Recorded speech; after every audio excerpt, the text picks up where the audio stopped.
Welcome to the Grant Writing Simplified podcast. This is the place to learn how to make a big impact in your community through grant writing and nonprofit consulting. The world needs you to step forward as a grant writer and use your skills to lead with confidence. I'm Teresa Huff, former special ed teacher turned grant writer and nonprofit strategist. In my 20 years of freelancing, I've helped nonprofits triple their funding and exponentially increase their reach. Now I'm stepping up to mentor freelancers and nonprofit leaders like you who are ready to take your skills to the next level. It's time to get intentional about your vision so you can create lasting change in your community. Learn the skills and strategies you need to become the grant writer the world needs. Let's do this. Hey friends, welcome to episode 48. We are halfway through 2021, and we just wrapped up a really great power series here on the podcast. If you are feeling like you want to get into grant writing and you're just not sure where to even start, go back and listen through those episodes. It's 43 through 46. Just go straight through, and you can download the workbook to go along with that at teresahuff.com/fastfocus to help you through that.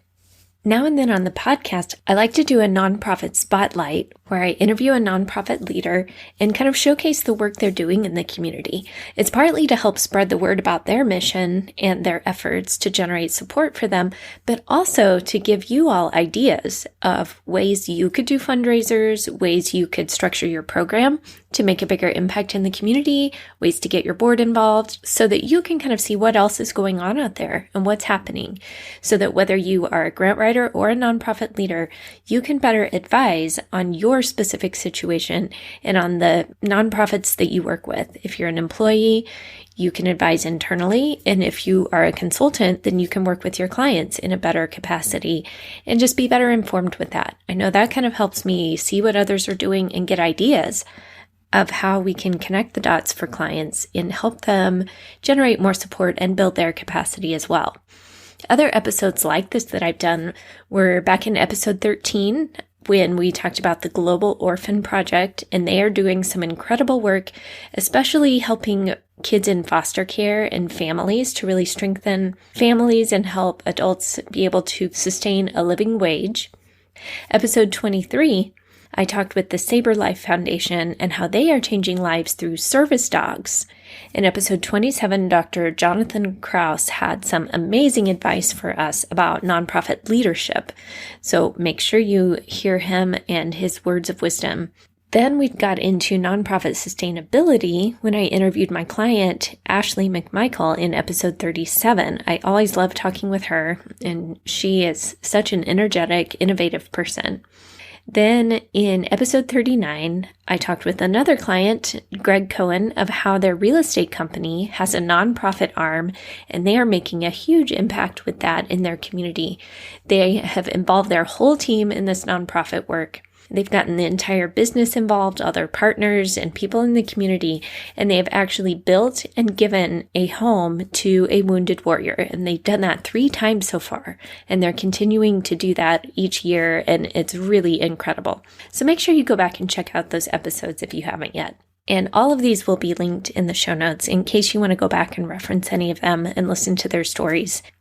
It's been a while since we've done one of those, so I wanted to have another nonprofit spotlight today. And this one is so cool.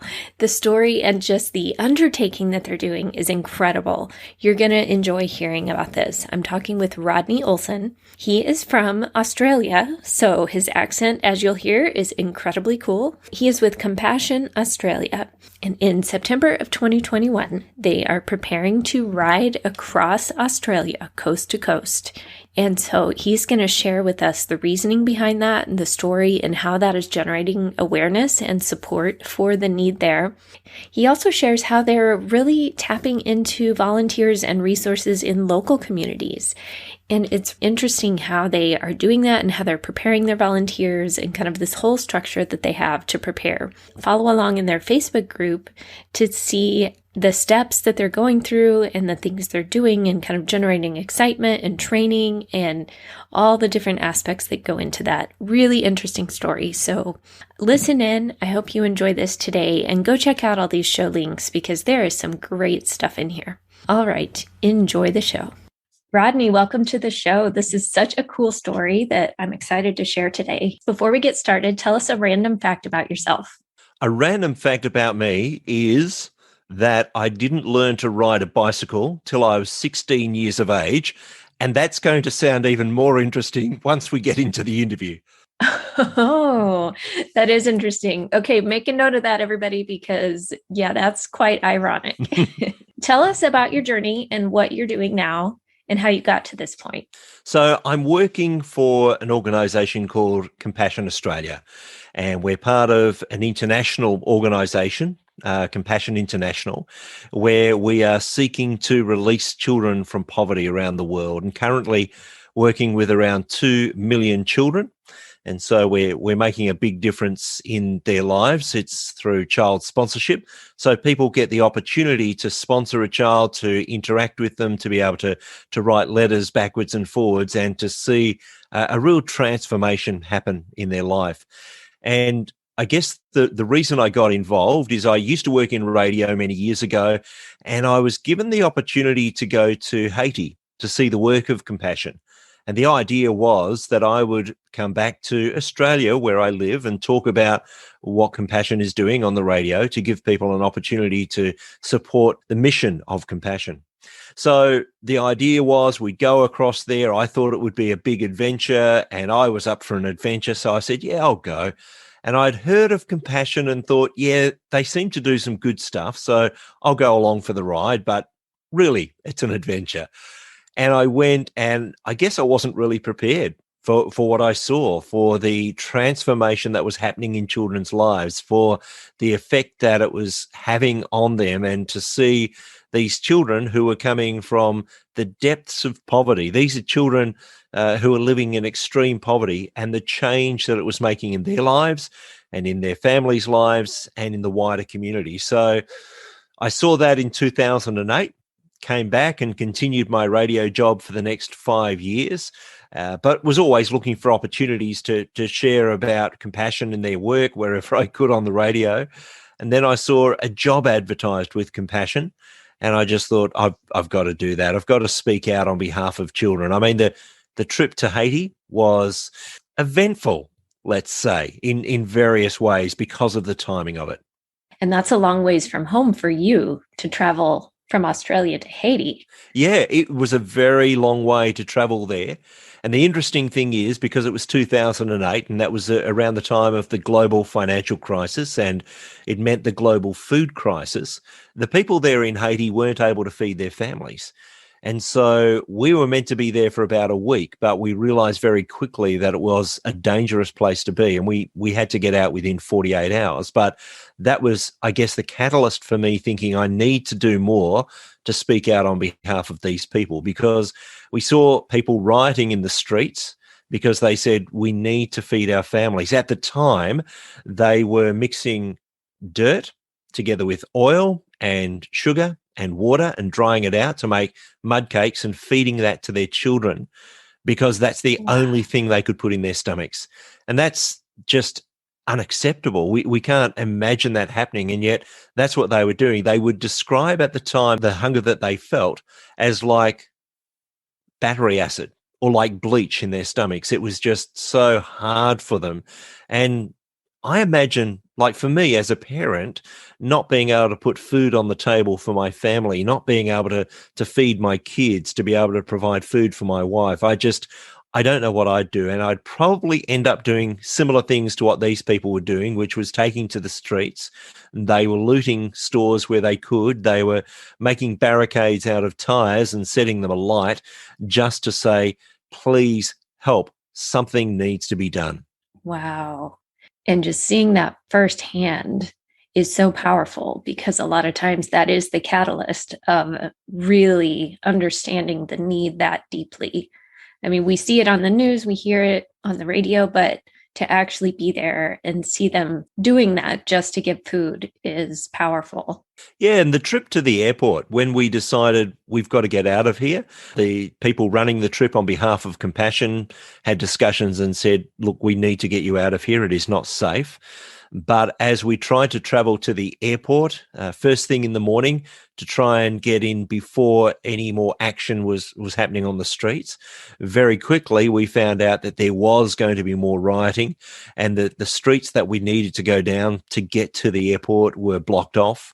And we went down smaller and smaller streets and were surrounded by more and more people who were hungry. And it's interesting that we came to one point where we were surrounded by people, and the vehicles we were in just could not go forward. We were in 2 4-wheel drives. There were 4 radio announcers from Australia who had travelled to Haiti to capture what was going on as far as Compassion's work, not expecting this to happen. So we had these 2 4-wheel drives. We were surrounded. There was someone there in the crowd with an iron bar trying to incite the crowd to overthrow our vehicles to see what they could find, so that they could perhaps feed their families with any money that we might have. But then, and this was translated back to us through one of the people in the vehicle that was driving us, someone pointed to the sticker on the side of the car and said, "Stop. Look, they're from Compassion. They help our children. Let them go." And that's probably the only reason that I'm still alive today, that we were able to get going. We moved, and the road ahead was still very, very slow. And it wasn't until one of the locals who was trying to help us get through the crowds, and he was walking in front of the vehicles trying to make a way. Finally, we turned a corner and came to a crew cab 4-wheel drive, a pickup. And there were people on the back that were holding weapons. And thankfully, they were also in police vests.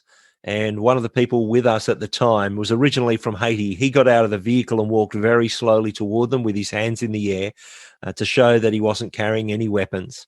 And he let them know what the situation was. And we had an armed escort to the airport. And if we hadn't have had that, if we hadn't have come across those police at that time, I don't know that we would have ever made it out of the country. And so that was my introduction to Compassion's work. And as we took off, as we headed down the runway, I was looking out across Port-au-Prince, the capital of Haiti, and seeing fires with smoke rising into the air with all those barricades, and this really incongruous image of some children playing soccer in the grass beside the runway. And there was a mix of emotions for me, because as we took off, there's this sense of, I'm safe. But at the same time, I realized that there was 8 or 9 million people living in Haiti that would never be able to afford a ticket out of there, that this was their lot. And I decided then I needed to speak out on behalf of those people who had no way of turning things around for themselves. I imagine you left feeling like there was a lot of work yet unfinished.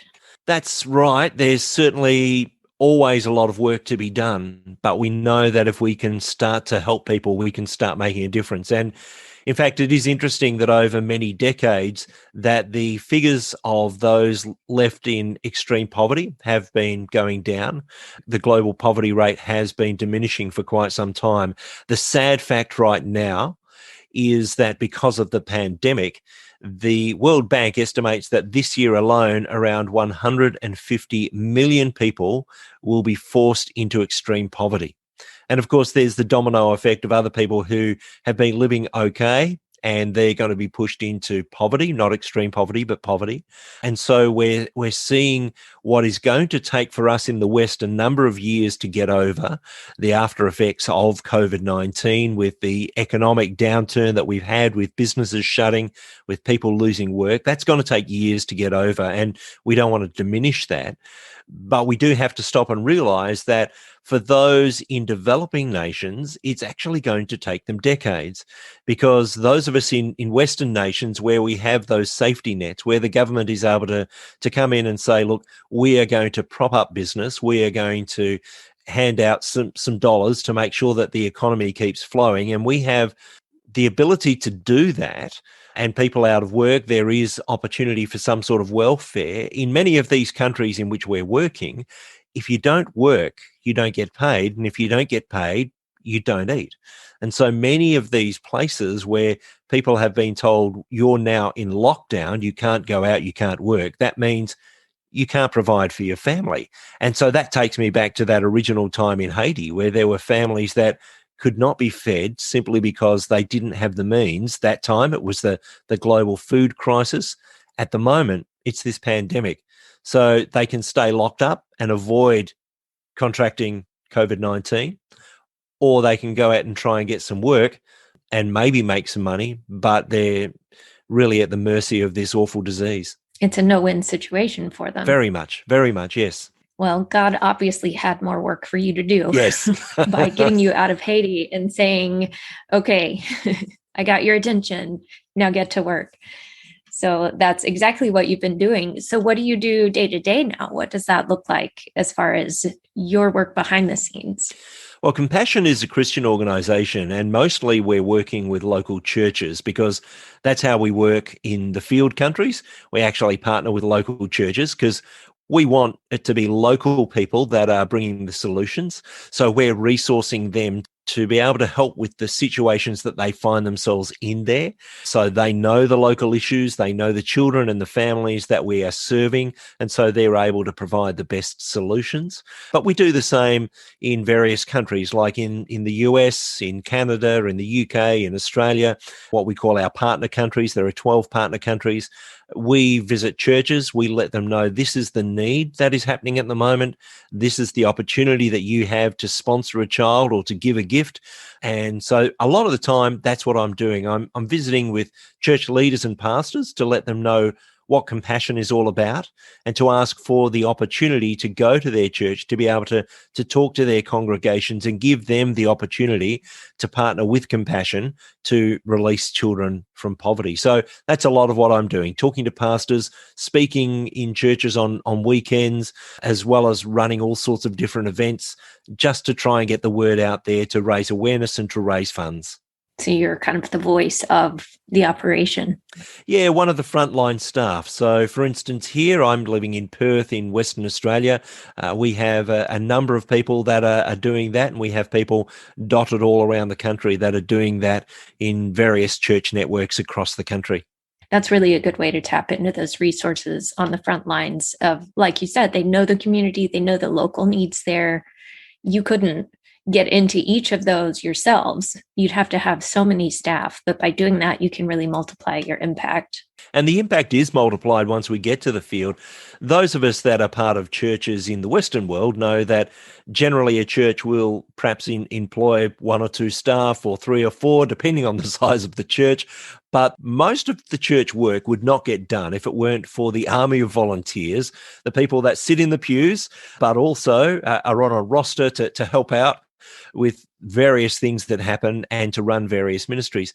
And it's the same thing, the way that we work in the field, that there are a few people that are employed to run the Compassion project in that local church. But there are many, many people who say, I want to volunteer my time. So they are highly trained volunteers. We make sure that all the volunteers are trained in child safety issues, as well as the sorts of things that they're teaching the children, but they're volunteers. So it means that the dollar is maximized once it gets to those field countries, that it is the local church. So a few people paid at a local wage, not expats that head across and still expect an expat wage. It's local people that are being paid a local wage. And I should say that most of the people that are helping in those situations are not much better off than the children that we serve. So they really do know the issues. I remember on a particular visit then when I was in one of the countries where we serve, and one of the local workers from the local church was taking us to visit some of the children that they served in their homes. And as we passed by a particular home, which was certainly not flash, it was still in that area of poverty, they pointed proudly and said, "That's my home." And we started to realize that is the situation, that these people, perhaps in poverty themselves, but they're reaching out to those who are in extreme poverty in their area. That's really powerful. No matter what your situation, you can always help someone else. Certainly, yes. You mentioned that you coordinate a lot of events and things, and there's an upcoming adventure that I really want to highlight today, that if you want to jump in and tell us about that, this is such a cool undertaking that you've got coming up. It's a very cool undertaking, but it's going to take a lot of work, I can assure you. Yes, it It's is. called Ride for Compassion Coast to Coast. And so we're going to be riding bicycles from one side of Australia to the other. That's around 4,200 kilometres. So from one side of the country to the other. So we will start in September. On September the 18th, there will be a group of around 30 cyclists, and we'll start at a beach in Perth where we'll take our bikes down to the water and dip their tyres in the water so that we can say, yes, we've been all the way from one coast to the other.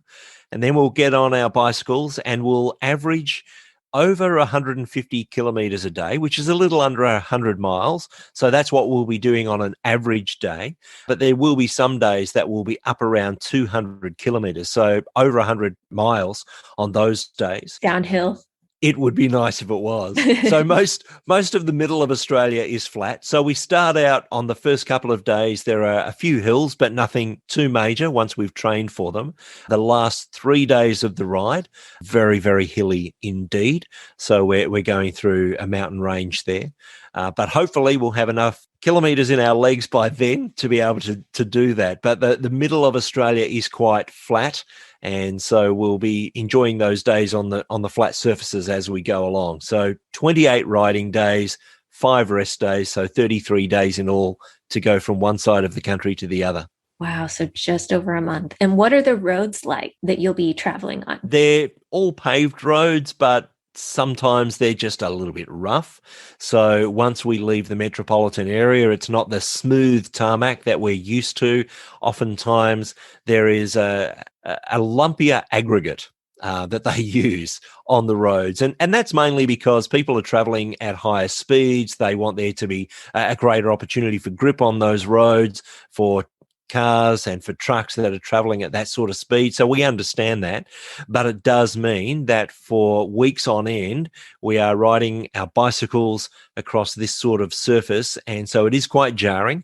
We have heard of people in the past that have ended up with nerve damage within their hands. So we need to be careful of the way that we're holding onto those handlebars and changing our grip quite regularly to avoid that sort of nerve damage. So there's the roads that can be rough. There's also passing traffic. And of course, that road that we use, there is that one road that goes from west to east and east to west. And so that's where a lot of semi-trailers are going backwards and forwards to take stock for shops, backwards and forwards across the country. And so there's quite a lot of truck traffic there as well that we have to deal with. And when you compare the size of a bicycle to a semi-trailer or a road train, so they're like a semi-trailer with an extra trailer on the back, we're up against some very large vehicles. That's just incredible. I mean, I'm doing good to ride around the block a couple times. I can't imagine going across the whole country. It is rather remarkable. And we always find that there are two sorts of people that will take on a ride like this. First of all, you have people who are very keen cyclists, and they say, this is a bucket list thing for me to ride all the way across the country. This is something that I've always wanted to do. It's something I've wanted to achieve. And they say, and to do it for a good cause, that's something that I think is even better. And so they'll join the ride for that. But then there are other people who say, you know what, I've never really been a cyclist, but I believe in this cause so much, and I want to affect change for these children so much that I'm prepared to train and make my body ready to be able to cycle across. The interesting thing is that within the first couple of weeks, and I've actually asked the question of groups in the past when we've been doing these sorts of rides, is, okay, who joined the ride specifically because it was about the bike? It was mainly about the bike. And you'll get about half the hands go up. Who is here mainly for the cause? And the other half of the hands will go up. And then you say, and who still is getting on their bike day after day simply for the children, for the cause? And that's generally where every hand goes up. Because once you've got over the idea of, yes, this is a nice idea to go on this bike ride, it's a bucket list thing, it's something I want to achieve personally, once they start to personalize the plight of the children that we're serving, it becomes all about them. They start to realize that there is something bigger than them just achieving a personal goal. And that's true in really any nonprofit work, it becomes about the bigger why. And in order to keep going and stay motivated, you have to really internalize that why and know what that is and make that a part of your core purpose for doing the work. And that's what keeps your team moving. It's what keeps you moving internally. That's really important. Every morning before we set off, we read the story of a child, the sort of child that is going to benefit from the work that we're doing by pedaling day after day. And so right before we jump on our bikes, we read that story and we say together that it is for this child, and we name them, and for children like them. And then we all together say that today we ride. And so right at the start of every day, we have that why at the top of our mind. And it can be a little bit difficult starting to ride in the first kilometre or so with tears in our eyes. But that is often the case when we hear the plight of some of these children that we have the opportunity and the honour to serve. Then those stories lodge deep within the heart. And so when we're having one of those tough days, whether it's hills or headwinds or rain or whatever the weather might bring to us, we can think back and say, yeah, but I'm not getting off my bike because I remember the story that we heard today about that child and the trials that they've been through. I have no right to complain. I am going to keep pushing forward. That's powerful. That speaks to the importance of storytelling, and just telling one person's story can really be more impactful than spouting off statistics. If you were just to say, okay, remember this many children are in poverty today, we're going to help all of them. But you're telling one story, and that's what brings tears to your eyes and gets them back on that bike every day. It's just sharing that one specific story that they can really visualize. I think there is that balance too, that the statistics are important to share, to give the enormity of the problem. But if we don't personalize it, as you say, if we don't tell that one story, then we're not able to really fully comprehend that. And we need to be able to fully comprehend that. And so that's what we do. And in the towns that we visited along the way, we generally stop in and where there are populated towns, which is most of the way, but there is a stretch right in the middle where there's only roadhouses that we drop into. But where there are population areas, then we'll drop in, and it will generally be the local church community that will welcome us in.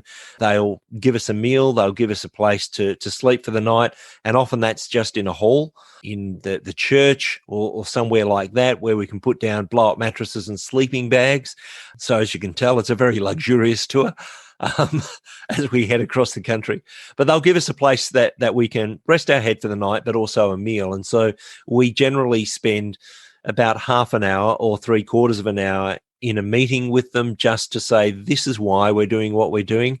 And each night we'll show them a video which gives them a visual representation of the story of one child as well, so that they can fully comprehend. That's why all these mad cyclists are out here in the middle of nowhere. I think that really would help build your trust and relationships in the communities, in the local areas, because they see that you're putting this into action, that you care enough to go through all this and advocate for these kids, that you are really taking it several steps further to further the cause and to promote this. That's really what happens. People along the way, we find, get so emotional. We might even have just a very short interaction with people, but so often when we leave a town, people are in tears because they start to get an idea of what this is all about. And oftentimes, a lot of those townspeople who have been there for the evening meal the night before, and they've been able to provide us with the accommodation, they'll turn up to see us off in the morning. And so they're hearing those stories too that we share each day, and they affect them as well. And that's when they decide, you know what, we've helped to feed and to give a place to rest for all these cyclists, but we can do more. And so often those people that have already been so generous with their time, with their accommodation and with their food, also put their hands in their pockets and hand over donations to say, I need to do more. That's really powerful. And that builds the community of support. They see that you already have other support and they want to become a part of that. They want to be a part of the story and a part of the solution. We found last time as well that as we went from town to town, because we did this in 2018 and we're doing it again at the end of this year, as I say, in September and October. And what we found is each town that we went to, we would let people know, hey, you can follow along the progress on our Facebook group. And so we found more people would connect every night and they would want to follow us along and they would give comments because they remembered when we were in their town and they wanted to see this thing through to the end just as much as we did. And that's so cool that you have that now where people can follow along. Is Facebook the best way to follow? Yeah, Facebook is the best way for people to actually follow what's going at the time. So at the moment, our Facebook page has a number of posts from the last ride that we did, as well as some posts about what we're up to at the moment. There's not as much there, but certainly by the time the ride gets started, that'll be the best place. We do have a camera crew coming with us. Someone has donated the opportunity for us to have 3 people as part of a camera crew to be able to put together a documentary of the ride. And those documentary makers are very likely to be putting little snippets of video and some still shots up on the Facebook page day after day so that people can really follow our progress. They can see how far we've gone on our bikes. They'll also be able to see how many dollars have been raised and how many children have been sponsored through the efforts of us cyclists as we cross the country.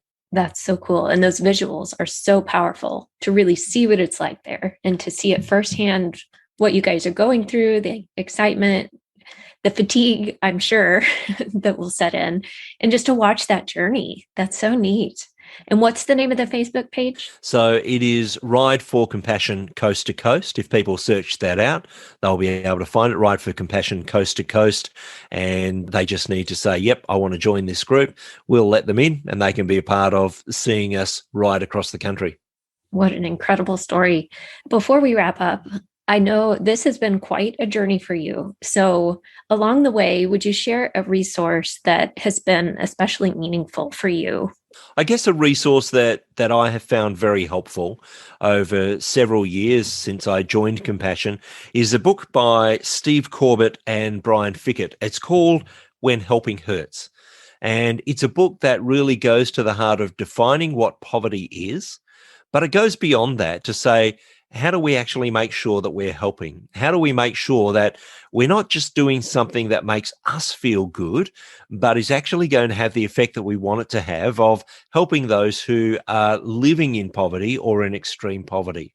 And they make the point of, over years of youth groups, for instance, that have gone back to the same orphanage in a developing nation, and they paint it each year, and they're wanting to do the very best. And so they do that year after year and they go home feeling really great. But what is the message that it sends to the people in that town? It sends them the message that, you know what, you don't have the resources, you don't have the ability to get yourself out of the situation you're in. And you know what? You're so bad at this that you don't even know how to paint your own building. And we don't want to be giving that sort of understanding to people who are living in poverty. They are people that have their own resources, that have their own way to be able to be effective in bringing their own solution. We want to resource them to be able to do what they can do, to give them the tools that they need to be able to do what is required. And so that book, When Helping Hurts, is a great book if you want to get a good understanding of, am I really helping myself to feel better, or am I making a real difference when I'm reaching out to those living in poverty? Ouch, that is a painful question. But if you really stop to consider it, that's true. So good. So tell us, where can we find you online? You mentioned the Facebook group, but if someone wants to connect to learn more or even to become a part of this sponsorship and making this happen to make a difference. The easiest place to find us is just go to rideforcompassion.com. If people go to rideforcompassion.com, they'll be able to read a little bit more about the ride. they'll be able to scroll down. There's a button there that says donate. They can click on that, and that will take them through to our fundraising page if they'd like to give a donation. Also on rideforcompassion.com, they can scroll down and they'll find my email address there. So if they have any questions, if they'd like to know more about the ride from me or to get in touch, they can actually just scroll down and do that. So that's, I guess, a one-stop shop. If they'd like to know a little bit more about the ride, is just rideforcompassion.com. Very good. I'll link to all that in the show notes to make sure people can easily click through. So such a cool story, and we will be watching. I will be looking forward to seeing the updates for that and to see your journey as it goes through. And that's happening September 2021. So in case anyone's listening before or after that, you can still go to that Facebook group to watch the progress and see how that goes. Absolutely. We'd love people to see what the riders are doing. And I should mention as well, we've got about a dozen people that are driving in our support vehicles to make sure that we're looked after on the road, and they're an essential part of what we do. So all in all, we'll end up with a team of just short of 50 people on the road for just over a month. It's going to be a huge effort. Wow, that's a big undertaking. And so I'm sure you are already starting to train and probably have been training for quite some time to get ready for this. That's right. All our riders have been out training for quite some time. Many started even a couple of years ago when they heard that there was the possibility of the ride coming up. They started to get themselves in better shape. Others of us are sort of having a bit of a crash course in remembering what we need to do on a bicycle, but we're certainly riding a lot each week, and we're just encouraging one another, as well as that open Facebook group that I've mentioned. We have a closed group where we're just giving each other encouragement and some hints and tips on training and on nutrition and all those things that we need to take into account to ensure that the ride is everything that it can be. And that community support is so important from those of you actually on the ground doing it, but also the ones behind you that are supporting just the whole undertaking. Absolutely. It is one of those things that becomes much bigger than the group that is on the road. It's bigger than the riders. It's bigger than the support crew. As I've said to many groups, as we've dropped into communities along the way, they are very much a part of the team, because what we need as riders to continue to do what we do day after day is good fuel. So those local communities that are providing us a meal, they're not just helping out a group that's going through, they're actually becoming part of the team. And so they're also affecting change for the children that we serve. And each part is so important. Even if it's just one meal, you couldn't survive without that meal. You need to sustain yourselves and to sustain your strength. So that one part is still very important. Absolutely. And I love it, the opportunity to go into a town, and we find people that they tell us that they feel so humbled that we have decided to visit their town. And we're saying, no, the honor is all ours, because you have actually put together this amazing meal. And so there's this real connection that comes, because we're just in awe of the job that they do in being able to, especially in very small towns, to provide a meal for this huge group on the road and to provide places for us to sleep. We're just so thankful for that. And at the same time, they're incredibly thankful that we've decided to visit their town with this big ride and this big event. And so it's just this wonderful place where the two groups get together and as I say, become part of the one team. That's such a good example of doing what you can where you are. Yeah, there are people that are never going to have the opportunity to visit places that I've visited, such as, the Philippines and Thailand and Rwanda, Ethiopia and Haiti and Dominican Republic, all these different places that I've had opportunity to visit people and to sit with people who are living in extreme poverty and to hear their story. But by providing a meal for some cyclists, they're actually making a big difference, a bigger difference than they will ever know. Yeah, to them, it's a small part. It's just a meal, but it's not. It's so much more than that. And we know that. And that's all a piece of the puzzle. And without some of those pieces, something would be missing. And it's such an encouragement for all of us in that when we hear about a good cause and we so often think, you know what, I can't do a lot, so I won't do anything. I think we're missing the point. When we hear about a good cause, whether we can afford to give $5 or to just make a meal, or whether we can give $5,000, that's just what we can do. We decide this is what I can afford at the moment. If it is making a meal, if it is giving that $5, then that's great. That's still part of the solution. We need everyone to play their part. Yeah, and by declaring this thing, it's a big thing. You've made it public. You've thrown it down and said, we are doing this, and you've committed to it, and you've got all the support behind you to move forward with it. So it's like any big undertaking where you really have to go all in and do it, and then just keep moving forward. Yeah, and we're looking forward to getting on the road, and even more so to completing the journey, knowing that there will be thousands of children that are going to be affected through this, that are going to have a better opportunity at life going forward, because we've decided to do something we love, which is cycling. And even though there'll be painful days and hard days, we're still being able to get out and do something in a country that we love, and just seeing the countryside and an amazing experience, but knowing that it's going to make a huge difference for the children that we serve. Yeah. And what a great way to use something you love, a hobby, and really take it to make a huge impact. Oh, there are so many opportunities where we can use what we love, the things that we do day by day, and turn them into a way to make a difference for other people. Yep. And just recently, I talked about that, of what it really means to change the world. That's such a big statement, go change the world. But that can start with just a little thing. It can start with, like you said, $5 or a meal. It starts small. It doesn't have to be overnight a huge thing. You do your small part. And if we all do that, then it really has an exponential impact. It's the collective that makes the difference. When we all do the part that we can do, it is going to make a massive difference. Well, thank you for telling this story. This is so incredible. And I can't wait to watch the journey. We will be rooting for you and for the whole team. So make sure that you go sign up and join the Facebook group so that you can watch along, because this is going to be so incredible. It's going to be fantastic. And I just want to say thank you so much for giving us the opportunity to share about this. We know that there will be people right around the world that are watching on and that are going to be sending us encouragement through that Facebook group. And we just look forward to being on the road and seeing what comes out of this.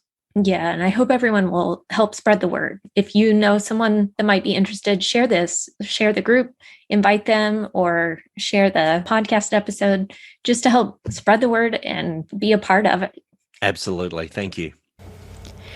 Friends, if you are feeling like it is time to get involved in nonprofit work in some degree, whether in grant writing or some kind of nonprofit consulting or leadership, then the Fast Track to Grant Writer will help you prepare for that.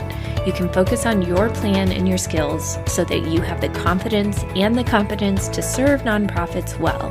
If you haven't already, join us in the brand new LinkedIn community so that we can support each other. Go over to LinkedIn and search for Grant Writing Simplified. If this episode was helpful for you, would you please share it with a friend, help me spread the word, and let's serve our nonprofits together. All right, my friends, go change your world.